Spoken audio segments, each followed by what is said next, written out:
Krishna Kirtana Ganana Tanapano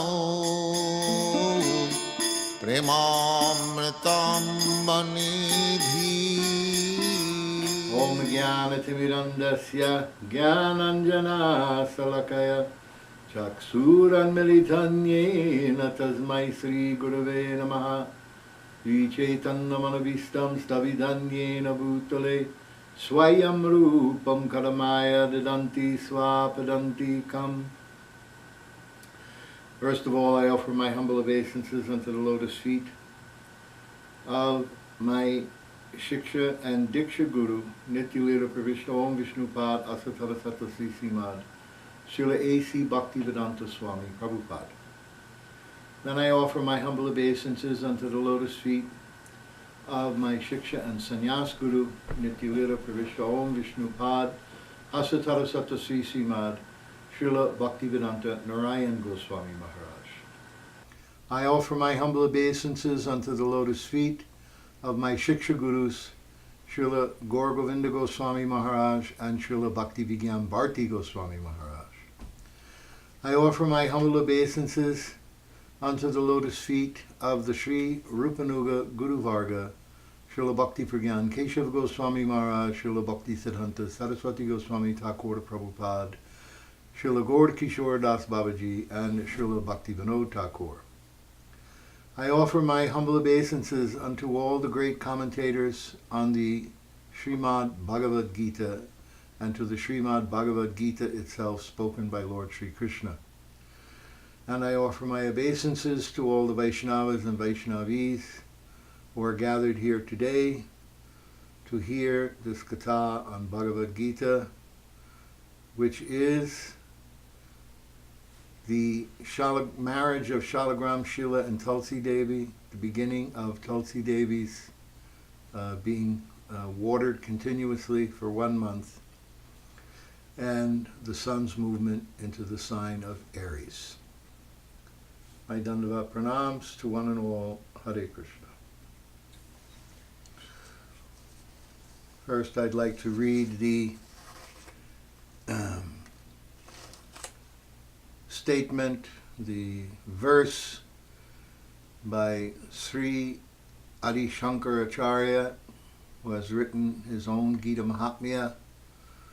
In this verse, he glorifies the speaker of the Bhagavad Gita as Gopalanandana Krishna. Sarva Panishado Gavo Dagda Gopalanandana Parato Vatso Sudhir Bhokta Gitam Ritam Mahat. All the Upanishads are likened to cows, and the milkman of these cows is the Supreme Personality of Godhead, Sri Gopal Sri Krishna. Partha, Arjuna, has taken the form of a baby calf. To benefit the entire universe, this Gita, which is the equivalent to nectar, Amritam, Gitamritam, has thus become available for the benefit and auspiciousness of the entire universe. So,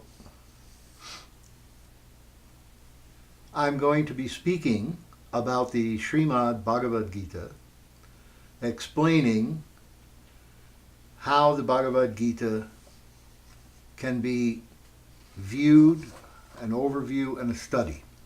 I have written something explaining about this, which I'm going to read to you. Bhagavad Gita is one of the world's most renowned and revered scriptures. Read by more than 1 billion Hindus in the world and millions upon millions of adherents of yoga and meditation around the world as well.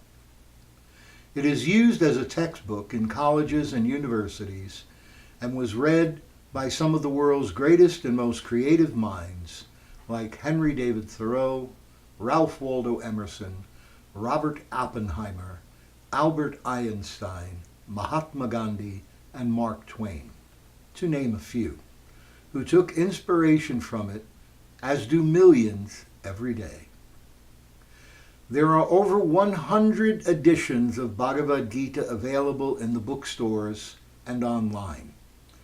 These editions are presented by a myriad of religious authorities, scholars, politicians, and doctors. They vary in the way they are translated and commentated upon, and often the book itself becomes a vehicle for the translator or commentator to espouse their particular point of view, as opposed to the speaker of the text, Lord Sri Krishna. I have been a student of Bhagavad Gita since I was 19 years old. After studying Bhagavad Gita for 45 years, I finally feel I have something to write about its contents that may help others enter into the mysteries of its divine message without distracting the reader to some political or social agenda.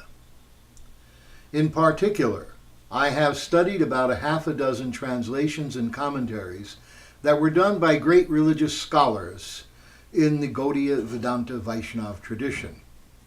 In doing so, I have been privileged to find some of the most subtle and powerful teachings in this brilliant theological conversation between Lord Sri Krishna, the speaker of the Gita, and his friend and devotee, Arjuna.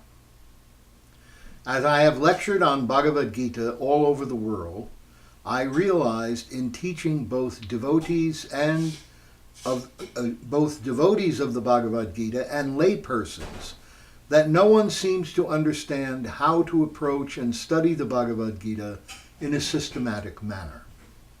They neither know the overall structure of the book or the themes that are woven into the subtext of the chapters and verses.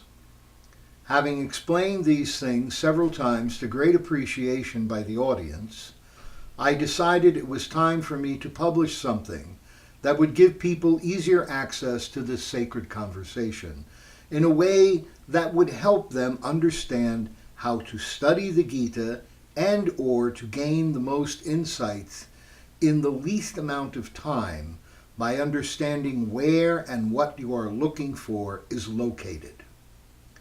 Seeing this as the goal of my writing something on the Gita, I decided that instead of writing my own commentary on the Gita, I would write a series of essays on the Gita that expresses these very points to the reader. I have gathered them under the heading Bhagavad Gita, an Overview and Study Guide, as I feel this is the book that is needed for devotees and lay people alike.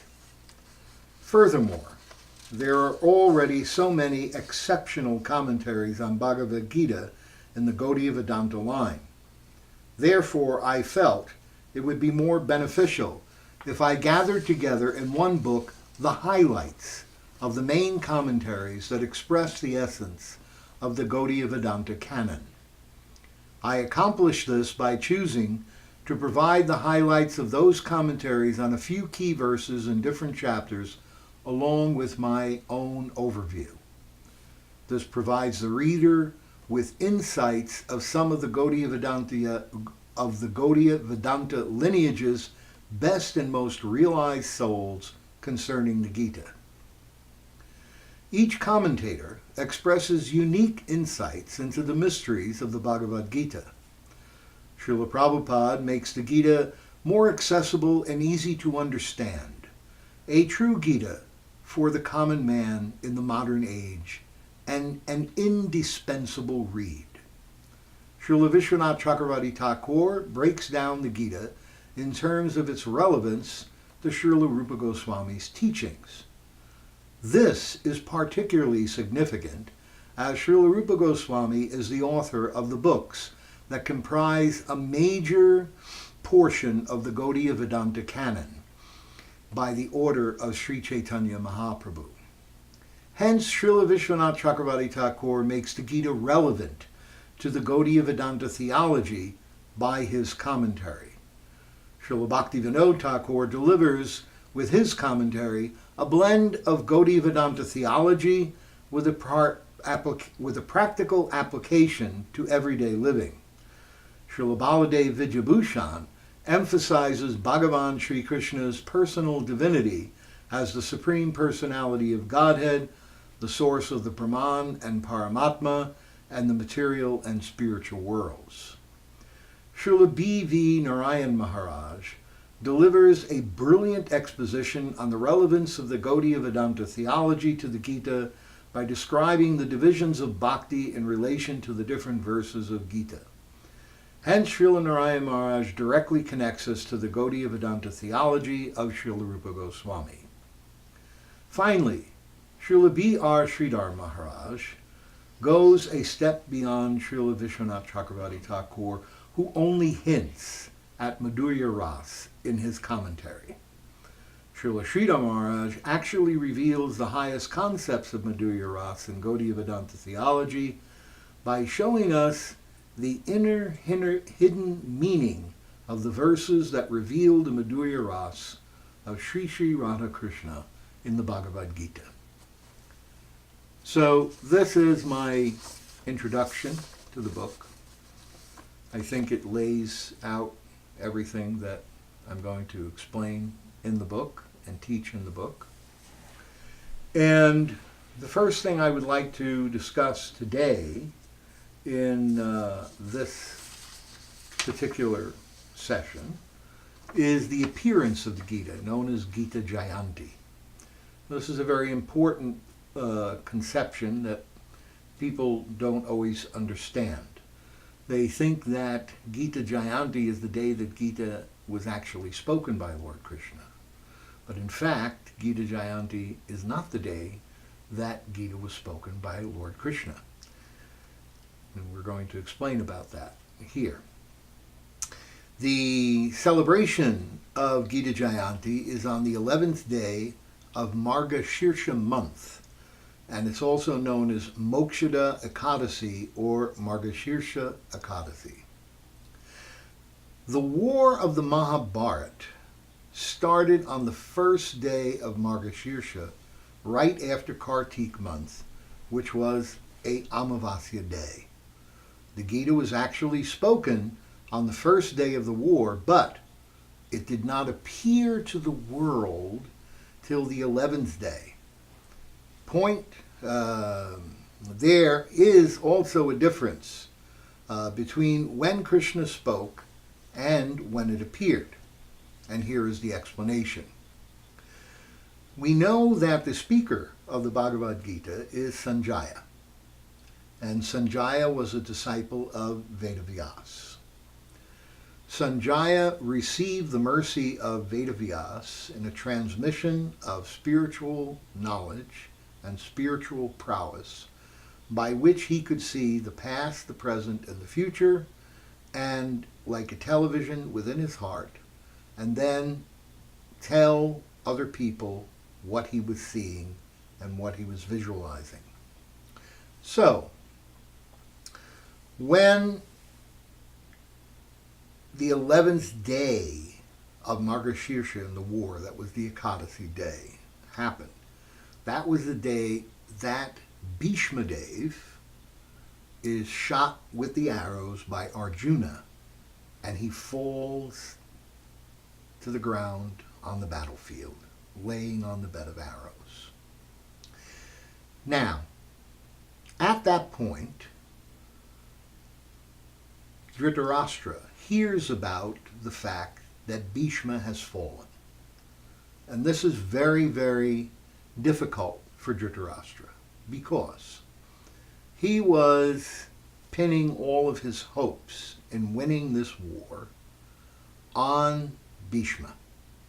He knew that Bhishma was a superior warrior to any other warrior on the battlefield, and so he was confident that as long as Bhishma remained alive and was fighting in the battle, that there was a chance for him to win the war. So when the news came to him, you have to remember that, in fact, Dhritarashtra is not back at the palace. He is in a camp, an encampment, very near to the battleground, not too far off. Because the way the battle is fought, during the day, the war goes on, and then when the sun sets, then all of these soldiers retire to their tents in and around the battlefield, and they entertain each other, and they rest and relax and heal their wounds from the day. So,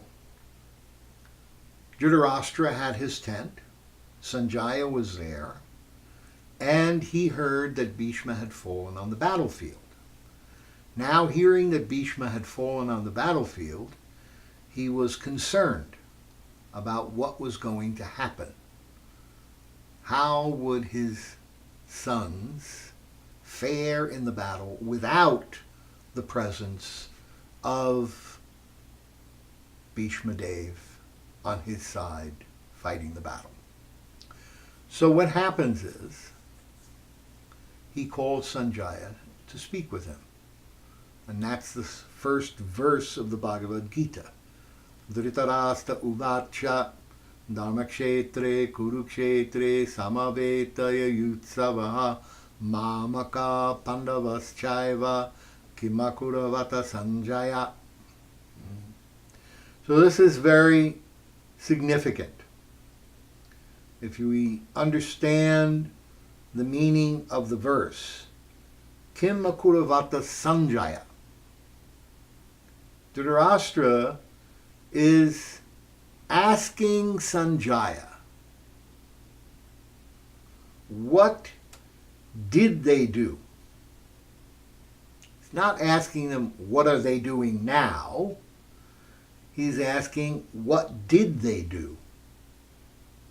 What did they do refers to activities that have happened in the past. And so by saying, what did they do, Dhritarashtra is indicating that the battle had already been going on for some time. In actuality, it had been going on for 11 days. And on the first day, Krishna spoke the Gita to Arjuna. However, it wasn't until Dhritarashtra asks Sanjaya to explain what happened on the battlefield that Sanjaya now speaks the Bhagavad Gita. So it's called Gita Jayanti because it is the day on which Bhagavad Gita is revealed to the world. What Krishna has spoken is revealed. But it was actually spoken 11 days prior to that particular day. So this is what Gita Jayanti is. This is what the celebration of Gita Jayanti is. Now, Srila Prabhupada's commentary on the Gita, you'll see here we have the two commentaries. One is Srila Prabhupada's commentary, in which he thanks Srila Baladev Vijayabhushan for his excellent commentary on Govinda Bhashya. As a basis, Baladev Vijayabhushan's commentaries on Gita and Govinda Bhashya were the basis for his commentary on Bhagavad Gita. And here we see Srila Bhaktivedanta Narayan Goswami Maharaj has made a commentary on Bhagavad Gita in which, one, he translates the commentary of Srila Vishwanath Chakravarti Thakur without changing or editing it, and two, he gives his own commentary elucidating with and quoting from the commentary of Srila Bhaktivinoda Thakur.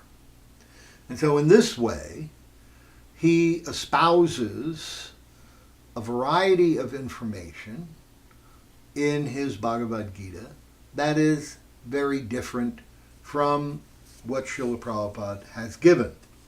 And this is very interesting. I remember when this first came out, this Bhagavad Gita by Srila Narayan Maharaj, I personally was not deeply involved with him yet, and I questioned, what is the need of another Bhagavad Gita commentary? We have Bhagavad Gita as it is. And Oddly enough, the similar thing happened during the time of Vishwanath Chakravarti Thakur and Baldev Vijayabhushan. Vishwanath Chakravarti Thakur had published a commentary on Bhagavad Gita. And the reason he published a commentary, as I had alluded to in my introduction, was that many of the Gaudiya Vaishnavas who were following Srila Rupa Goswami's teachings felt that the Gita was somehow irrelevant. They didn't understand the Gita's relationship or its context to the Gaudiya Vedanta canon. So Srila Vishwanath Chakravarti Thakur's commentary gives us that relationship. It gives us that context. How is Gita relevant to the Gaudiya Vedanta canon and the teachings of Srila Rupa Goswami, who emphasizes ultimately the Madhurya Rasa of Manjari Bhav. So, in Srila Vishwanath Chakravarti Thakur's commentary, he very carefully explains when Krishna is making certain statements about offering the fruit of your work or the fruit of your knowledge, that what are the different levels of bhakti that are being practiced here? Is it Aropa Siddha Bhakti, or is it Sangha Siddha Bhakti, or is it Karma Mishra Bhakti, or is it Jnana Mishra Bhakti, or is it Shuddha Bhakti? Like this, he delineates this. In Srila Prabhupada's Gita, these details, he doesn't go into these details for a very important reason. At that particular time, in the beginning of the mission of Lord Chaitanya Mahaprabhu in the Western world, people were completely and totally unfamiliar with the Gaudiya Vedanta canon. They didn't understand it. And to confuse them with very technical terms about the different levels of bhakti would have not been productive. Therefore, Srila Prabhupada would just say, whenever it was talking about any particular sacrifice of knowledge or work or offerings of any kind, he would say, this is Krishna consciousness. This is Krishna consciousness. This is Krishna consciousness, and this is Krishna consciousness. His point was to get everyone on a one-pointed page of Krishna consciousness. Then, so many years later, Prabhupada published this Gita in 1972.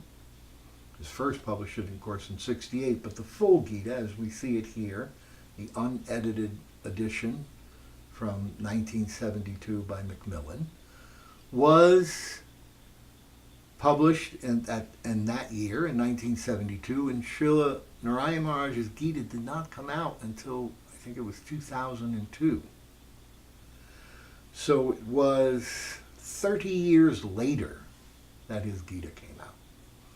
After 30 years, many of Srila Prabhupada's disciples had studied not only his books more carefully, the Srimad Bhagavatam, the Chaitanya Charitamrita, the Nectar of Devotion, got a better conception of what the different levels of bhakti are, but they also associated many of them with other acharyas. They heard from personalities like Srila Gaur Govinda Maharaj, Srila Bhakti Rakshak Sridhar Goswami Maharaj, Srila Narayan Maharaj. They had heard from many, Srila Bhakti Ballabhatirtha Maharaj, many great authorities, and by hearing from all of these people, they had now come to a place where they were more ready to hear about the Bhagavad Gita in this context. When Srila Baldev Vijayabhushan wrote his commentary on the Gita, called the Gita Bhushana, the reader will be able to appreciate that he has indeed made a significant contribution to the study of the Gita in writing it. This is something that Srila Vishwanath Chakravarti Thakur didn't address. What is it that Baladev Vijayabhushan brings to the table? And why did Srila Prabhupada pick Baladev Vijayabhushan commentary in particular? Well, what we see is that historians do accept that Baladev Vijayabhushan's Pancharatriki Parampara is as follows. Pancharatriki means the initiation, okay? It's Lord Nityananda to Gauridas Pandit, to Hridaya Chaitanya, to Shamananda Prabhu, Rasikananda Prabhu, Nayanananda Prabhu, and then Sri Radha Damodar. Sri Baladev Vijayabhushan was initiated by Sri Radha Damodar. And he was considered the most prominent Shiksha disciple of Srila Vishwanath Chakravarti Thakur.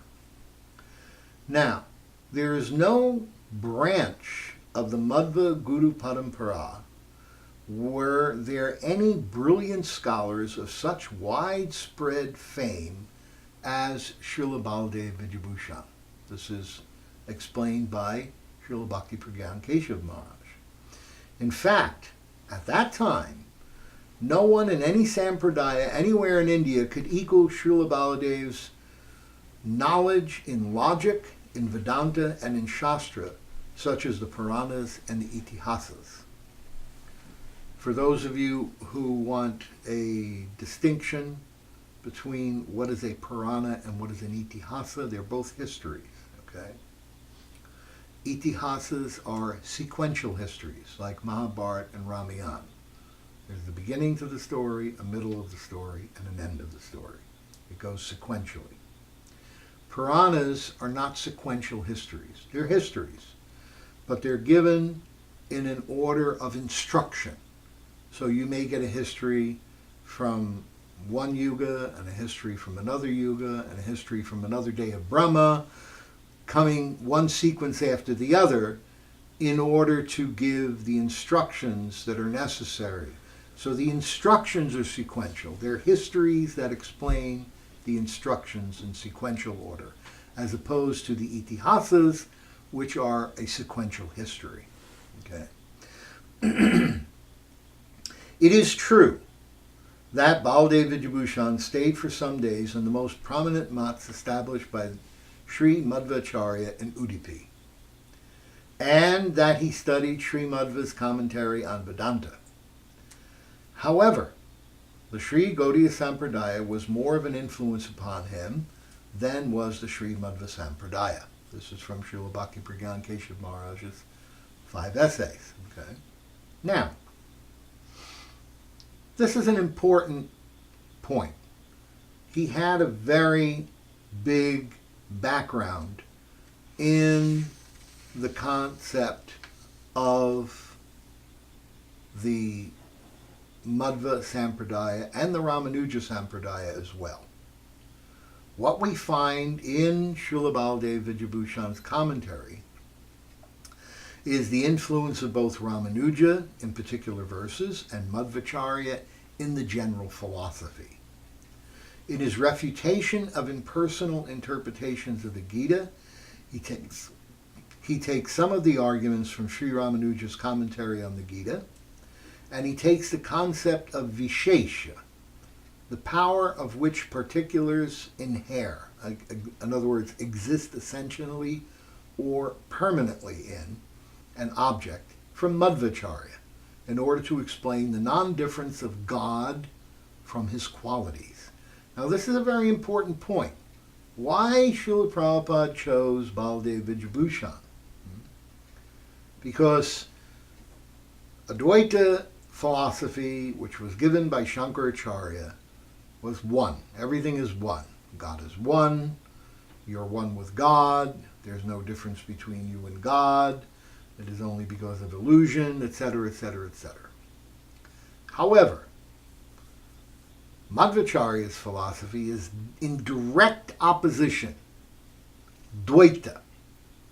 There's two. There's God and there's the Jiva. Dvaita. Two. And so in this way, because the general philosophy of Madhvacharya is expressed in the Gita commentary of Sri Baladev Vijayabhushan, then what we have is a commentary that emphasizes Krishna as the supreme personality of Godhead and the jivas as his eternal parts and parcels.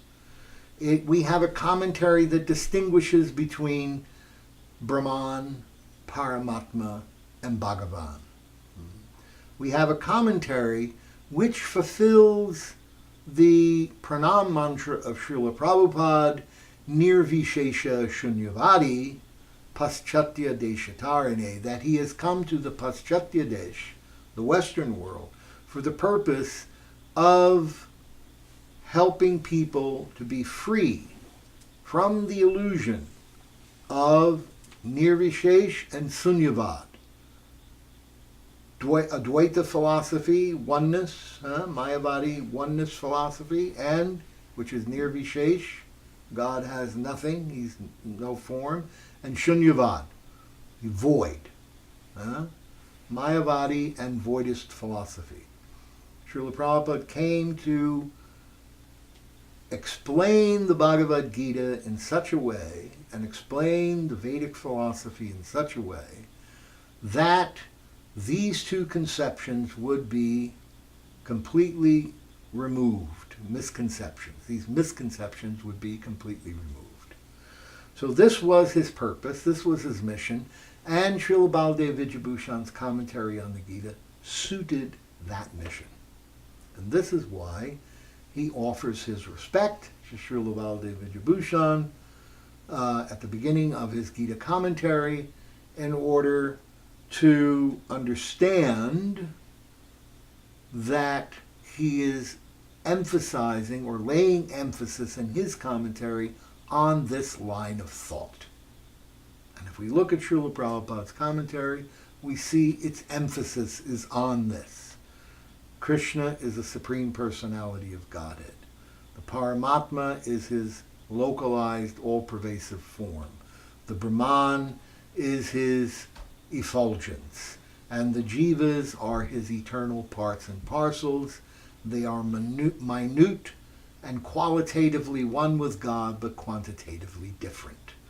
These emphases by Srila Prabhupada are based in this particular conception that is given by Srila Baladev Vijayabhushan. Madhvacharya makes the emphasis, in his commentary about all the differences that are there between God and the living entity, etc. He says, let me just get this, between Jiva and Ishwar, the difference is neither temporary nor merely practical. It is an invariable and natural property of everything. Madhva enumerates the difference between dependent and independent reality as a five-fold division: Ishwara, Jiva, and matter. These differences are between matter and matter, between matter and the Jiva, between matter and Ishwara, between Jiva and Jiva, and between Jiva and Ishwara. And then he makes the point that the difference is neither temporary nor merely practical. It is an invariable and natural property of everything. This is why we say this point, that Madhva's philosophy or concept of Vishesh, the power of which particulars inhere. In other words, those particular things that make for the nature and identity of that particular object exist essentially or permanently in the object. This is very, very important. It's not temporary, and it's not just a practical explanation. It is the actual nature of things that they have certain particulars which exist essentially or permanently in that nature. Material nature is jud, dead, okay? It is dead matter. It is brought to life by Jiva and Paramatma. There's a difference between Krishna and the Jiva. There's a difference between the material nature and the Jiva. There's a difference between material nature and God. There's a difference between one Jiva and another Jiva. These differences, therefore, Dvaita, there's two. Everything is two, as opposed to Shankaracharya's conception of Advaita, it is all one. So this emphasis on everything is two. Everything has its separate identity, its eternal identity. This is what Srila Prabhupada wanted to emphasize in his commentary on Bhagavad Gita. Hence he chooses Baldev Vijayabhushan's commentary. So Baldev Vijayabhushan's commentary brings something important to the table. And Srila Vishwanath Chakravarti Thakur's also brings something important to the table. Srila Prabhupada's commentary brings something very important to the table. And so does Srila Gurudev's commentary. Each one of them is emphasizing another view of the same information. Why? Because the information about God is unlimited. It is said that Ananta Shesh has unlimited heads holding up millions and billions of universes, and that each one of his heads is reciting the glories of the Lord. And it's done for all eternity, and yet he cannot finish reciting the glories of the Lord. So how many different angles of vision is there actually available to looking at the same information? It's unlimited. And to think that, oh, there's only one, and we shouldn't read anything else, is a kind of foolish conception. Srila Narayan Maharaj did make a very important point to each and every one of his disciples. And that was, before you read my Gita, first you must read Srila Prabhupada's Gita. Because he understood the importance of learning the Bhagavad Gita in the Western mind through Srila Prabhupada's expression and commentary. Because Srila Prabhupada's commentary accommodates the understanding of the Vedic philosophy for the Western mind in a more linear conception by which they can access that information more easily. And this was extremely important. And that's why he always made this emphasis. First, Prabhupada's Gita. Then you can read my Gita. Otherwise, it will be hard to understand Srila Narayan Maharaj's Gita without the foundation of this Gita. And without the foundation of the Bhagavad Gita in general, one will not be able to understand Srimad Bhagavatam or Sri Chaitanya Charitamrita. This is the foundation. First, this must be understood. And when we understand this book competently, then we can more competently understand what is being expressed in Srimad Bhagavatam and Sri Chaitanya Charitamrita. Now, one of the things that we come to understand about Bhagavad Gita is which particular form of theism is being expressed. We know that there's polytheism in which many gods are worshipped. And we know that there's monotheism in which only one God is worshipped. And we know that there's also different variations on those themes within various religious practices. However, there is a particular Greek word, which was a Greek term, which was originally used by Friedrich Wilhelm Joseph von Schilling, who lived between 1775 and 1854. And that word is henotheism. Henotheism is the belief in and worship of a single God, while accepting the existence or possible existence of other deities that may also be worshipped. Now this, in the Bhagavad Gita, happens on several levels. From a Gaudiya Vaishnava perspective, we worship Sri Krishna of Vrindavan. We worship Brajendra Nandan Shyam. He is our deity. He is the person whom we worship, and for all practical purposes, we really worship Radha Krishna, with the emphasis being on Srimati Radhika. So this is our Ishtadev. This is our worshipable deity. We see that Radha Krishna combined are the one God whom we worship. Okay. Yet, we also worship Govardhan Hill,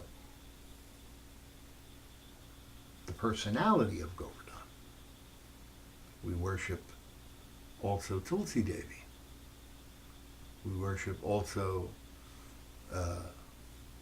various acharyas and other personalities who are the representatives of the Supreme Personality of Godhead. And so, in a way, we accept that there are other deities or personalities worthy of worship who are in support of that one single deity whom we worship, Sri Sri Radhakrishna. This concept of henotheism was picked up later by Max Muller. Now, Max Muller is a German philologist and Orientalist, and he brought this term into wider usage for a very specific reason. It was actually central to his criticism of Western theological and religious exceptionalism, in which Western concepts focused, Western religious theologies focused on a cultural dogma which held that only monotheism was fundamentally and well-defined and inherently superior to differing conceptions of God. So he brought in this henotheism as a point that, yes, there is one God, but there can be other deities that you may worship within the context of the relationship of that one God. From another perspective, the Gita is actually showing people, because the Gita is very, very accommodating, okay? It's very, very accommodating. Different people read the Gita. In fact, come away with something different. When I first sat and spoke with Srila Bharti Maharaj, I asked him, when you preach, what do you preach? Do you preach from Bhagavad Gita? He said, no. He said, because everyone can read the Gita and come away with some different concept. And they can bring some other thing to the table about the Bhagavad Gita. He said, so I don't teach the Bhagavad Gita because teaching the Bhagavad Gita is often ambiguous. However, he emphasized teaching Rupa and Sanatana Shiksha. That was what he liked to teach. So, in one way, although the Gita is the foundation and the Gita is very important, the Gita can also be misunderstood because there's a number of different instructions, and unless we see how the instructions are leading to a central theme, then we could lose our way by missing the forest for the trees. So, in Hinduism, they took up the conception of henotheism, but they applied it in a different way. Some people said, yes, Shiva is God, and we worship Shiva as the supreme, and the others as the subordinates. Or, yes, Shakti is God, and we worship Shakti and the others as subordinates. Vishnu is God, and we worship Vishnu and the others as subordinates. So in this way, they made three different branches: Shaivism, Shaktism, and Vaishnavism. And not only that, but in the Smarta Brahminical conception, which is propagated by Shankaracharya and his Advaita philosophy, in order to understand the Brahman, the one without a second, the Supreme Brahman, then one should worship 5 deities: Shiva, Vishnu, Surya, Devi, and Ganesha.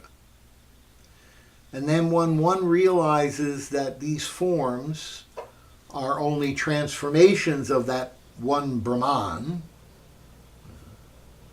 then they can give up the worship of that deity and they can just meditate on the formless Brahman.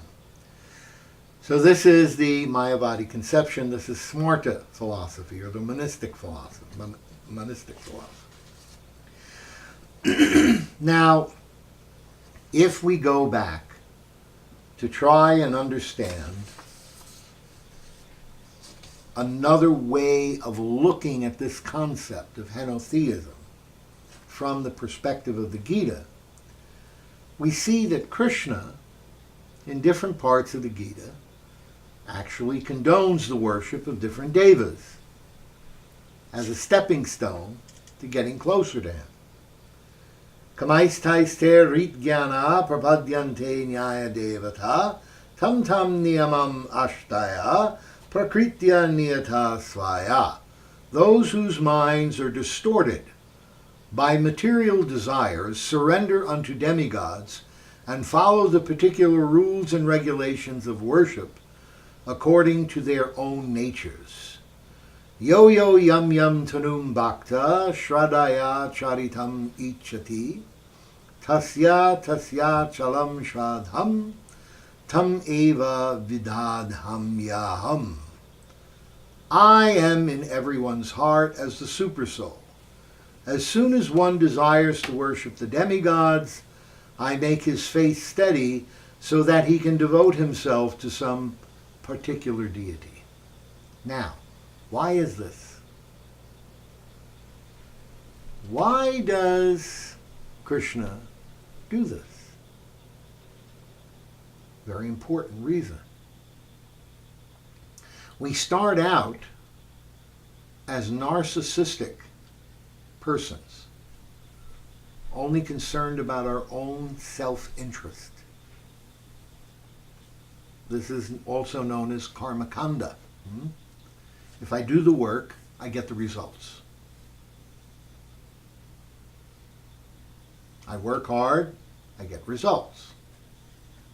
It isn't dependent on anyone or anything else. It's only dependent on my hard work.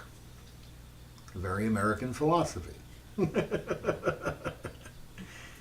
However, it's also an ancient Vedic philosophy. Here, Krishna is saying that when you have faith in a deity, someone outside of yourself, when you look outward, upward, it's not by my power, it's not by my ability that I can attain whatever it is that I want in this world, but I have to get the blessings from somebody above.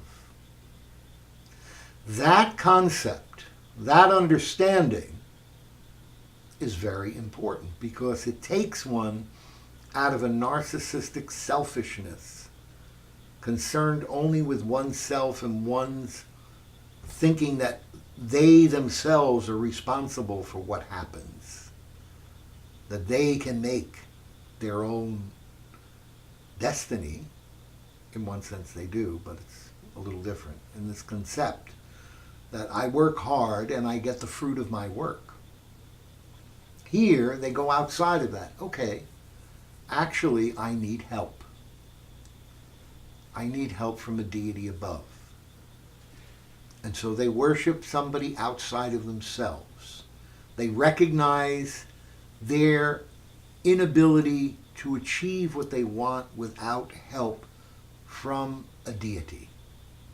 And so Krishna begins to give them faith in that.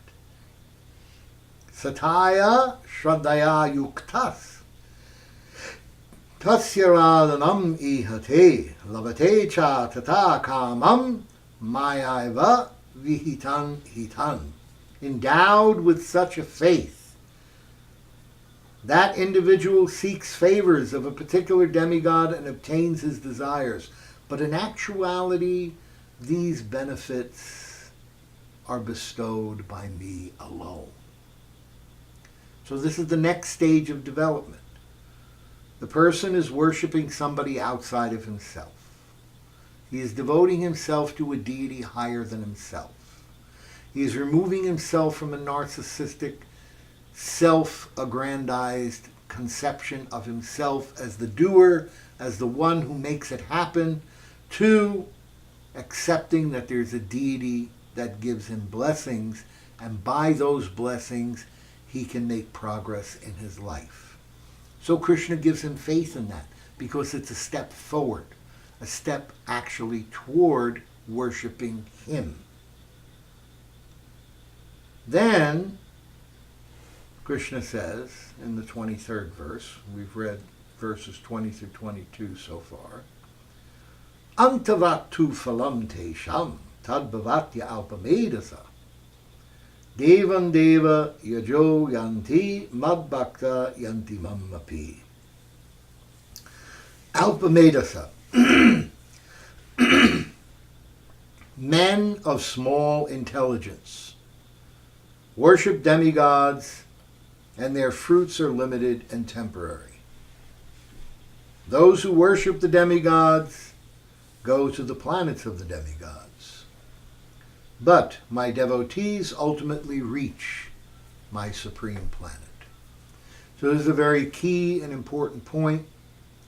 Krishna is making it clear in the previous verse that whatever the demigods give us, it's actually those benefits are bestowed upon you by Krishna through the demigod. Now he's saying that when you smarten up and you understand the actual situation, the actual position, you will realize that in fact the demigod is getting his power from Krishna, and that is superior to worship Krishna for whatever it is that you want. Akama sarvakama ova. This is in the Srimad Bhagavatam. Akama sarvakama ova. Mokshakama udaradi. Akama, you have no desires. Sarvakama, you have all desires. Mokshakama, you want liberation. Akama sarvakama ova. Mokshakama udaradi. Whatever it may be. Tivrena bhakti yogena. Take up the practice of bhakti to get fulfillment of your desires. Because even the crippled practice of bhakti is superior to demigod worship. And so it is a gradual progression that Krishna is presenting in one section of the Gita, where he's saying, if you do this, then you'll get this. It's better than that. And he does this throughout the Gita, even in the 12th chapter when he's talking about the different levels of bhakti itself. So the concept of henotheism applies in the Bhagavad Gita from this perspective. The one single deity, the one single God that we are worshiping, the belief in the worship of the one single God is Krishna, the Supreme Personality of Godhead. This is whom we are worshiping. However, depending on your position in your sojourn of births in the material world, you may start by worshiping a demigod. And then you'll recognize the demigod is getting his power from Krishna. And then you'll start worshiping Krishna. And you may start worshiping Krishna only by giving up some of the fruit of your work. Or you may start worshiping Krishna by actually following the principles of Vaidhi Bhakti. So in this way, there are stages. We're worshiping that one supreme God. And then on another level, we're worshiping that one supreme God, but we're also worshiping Govardhan. We're also worshiping Tulsi, Purnamasi, the gopis. There are other deities that we worship. Besides the Advaigyan Paratattva, Krishna.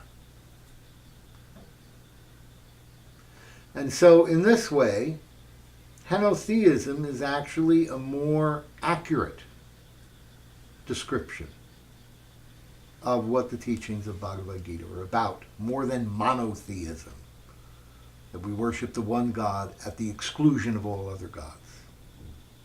And yet, there is a very good argument about this point of Ananya Bhakti, or that one-pointed devotion to the Supreme Personality of Godhead, which is expressed in the 9th chapter, 30th verse. In that verse, it is talking about Sadhureva Samantavya. That even though a person who is a devotee may have committed the most abominable activity, still he is considered saintly. Why is he considered saintly? Because he's Ananya. He is following Ananya Bhakti, means that he is worshiping that one Supreme Personality of Godhead, Sri Krishna. Here we see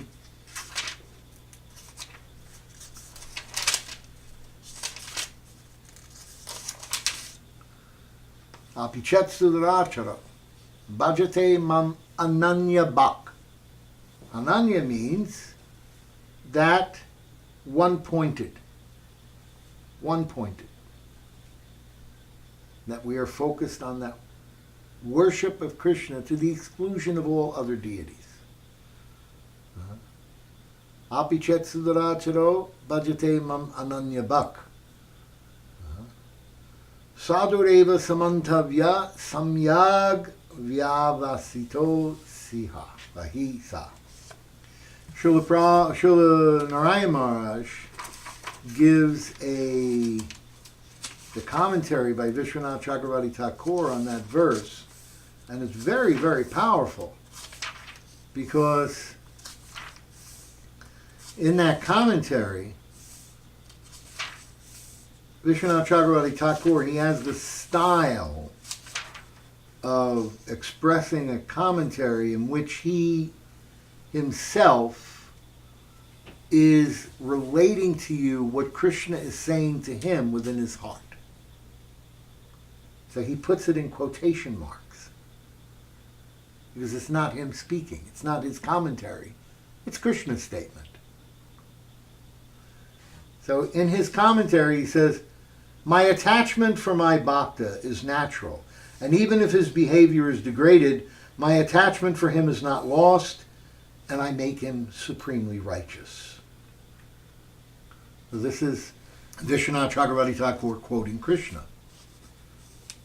For this reason, Sri Bhagavan speaks this sloka beginning with the words apichet. Sudarachara means that even if he is addicted to killing others, having illicit relations with women, and being attached to others' wealth, if he engages in my bhajan exclusively, he is surely saintly. What type of bhajan must he perform? In answer to this, Bhagavan says, Ananya Bhak. He is a sadhu who does not worship any devata, but only worships me. Who does not engage in any karma and jnana, but only engages in bhakti to me. And who does not desire any happiness, such as the attainment of a kingdom, but only desires to attain me. So in this way he makes this emphasis by quoting Krishna himself. Krishna is speaking to him. This is what Krishna is saying. Now Vishwanath Chakravarti Thakur says, but where is the question of his being a sadhu? If some type of bad behavior is visible in him. And we're going to discuss this verse in more detail later on. But right now I wanted to make the point about the emphasis on one-pointed worship of the Supreme Personality of Godhead, Krishna.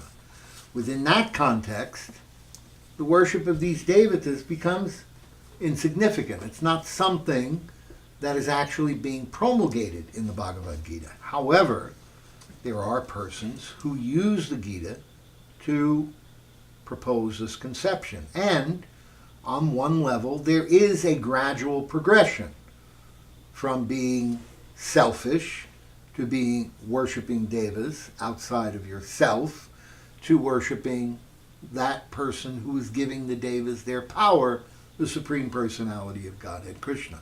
There is a progression. And in that progression, people develop into the process of bhakti.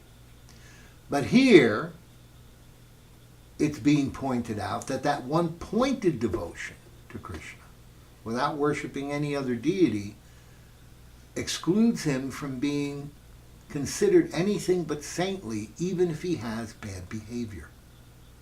And this is an important point.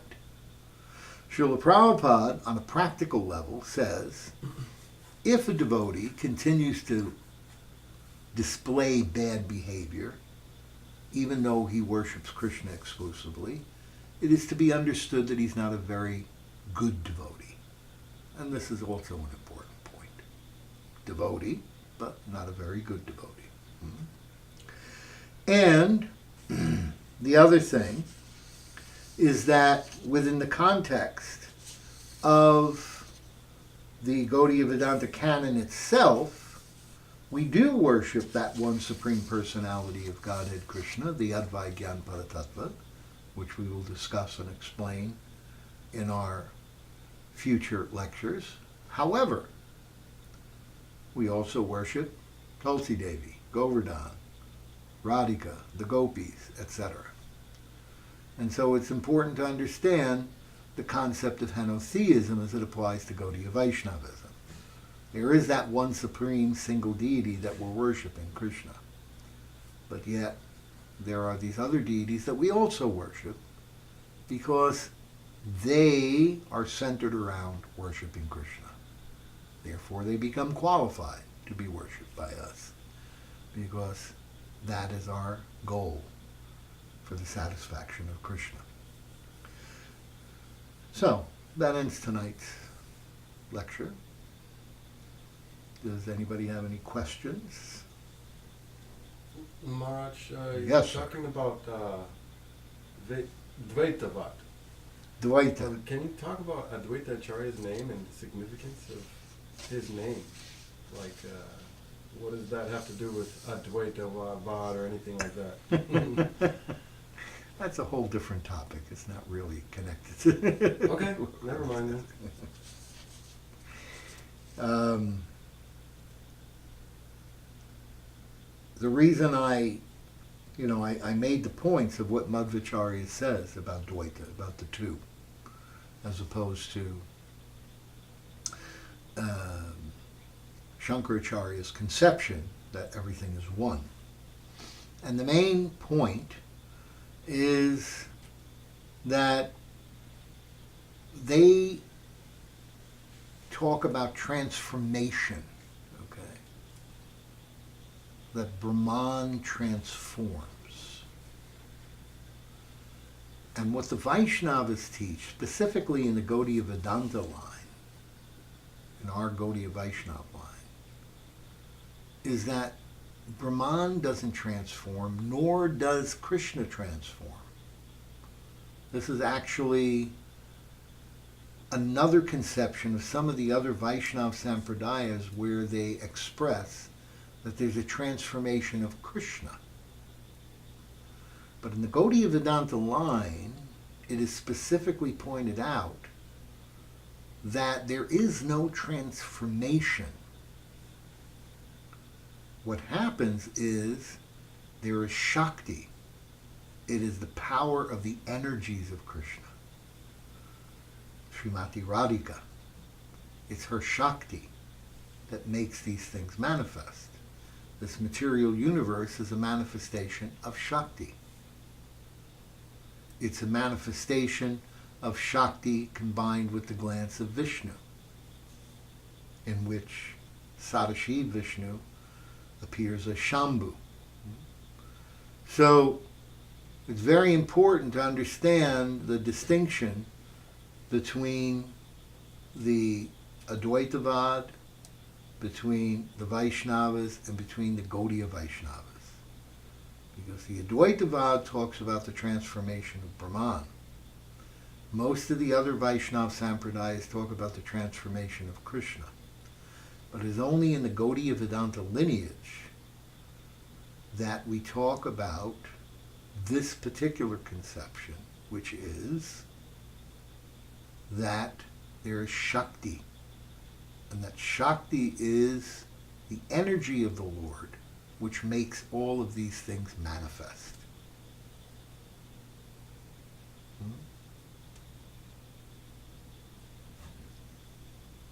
Yes. So Krishna stresses exclusive devotion to him. Yes. And you're saying, but we have other deities. So why would Krishna not point out, especially in the very basic book, the Bhagavad Gita, for the student of bhakti, hey, you worship Tulsi, worship my devotees, worship Radhika. Why would Krishna not give a hint of those? He does give a hint. Patram pushpam phalam toyam yo me bhakti prayachati. You worship me with a leaf. Prabhupada makes the point, and the Acharyas make the point, that that leaf means the Tulsi leaf. So he gives that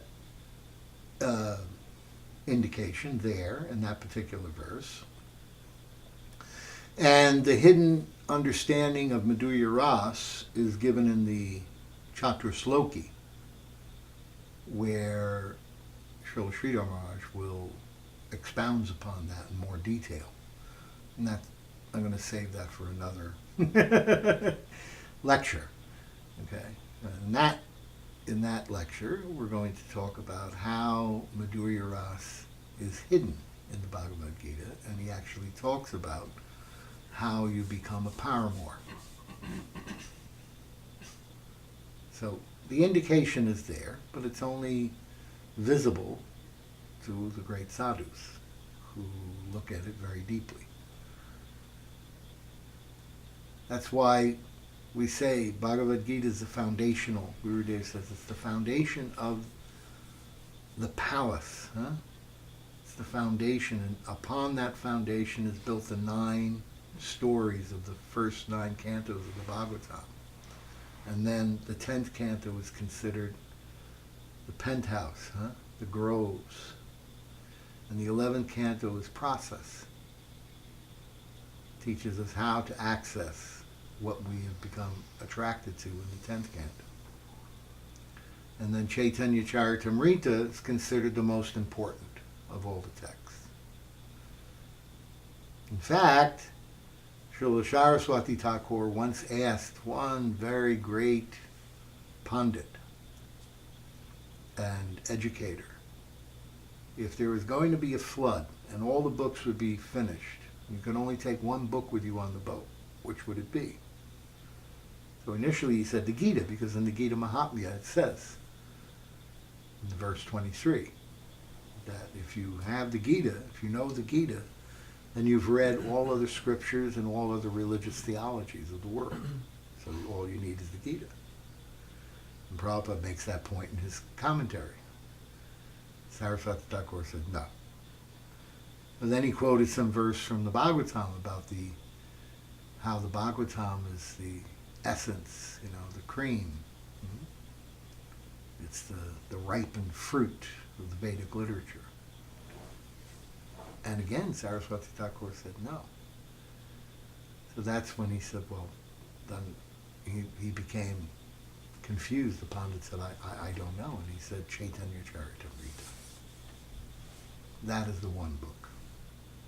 Of all the books. All else could be thrown away. But this book I need.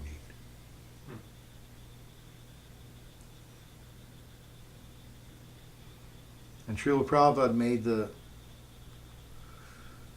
point that we can read Chaitanya Charitamrita in English. We can only really relish Chaitanya Charitamrita if we know Bengali. Because the sweetness of it comes in the language. And Srila Bhaktivinoda Thakur said that people in the future will learn Bengali simply to understand these books. All right, that is enough for this evening. I hope that you gained some insights into Bhagavad Gita tonight. Thank you very much. Hare Krishna. Hare Krishna.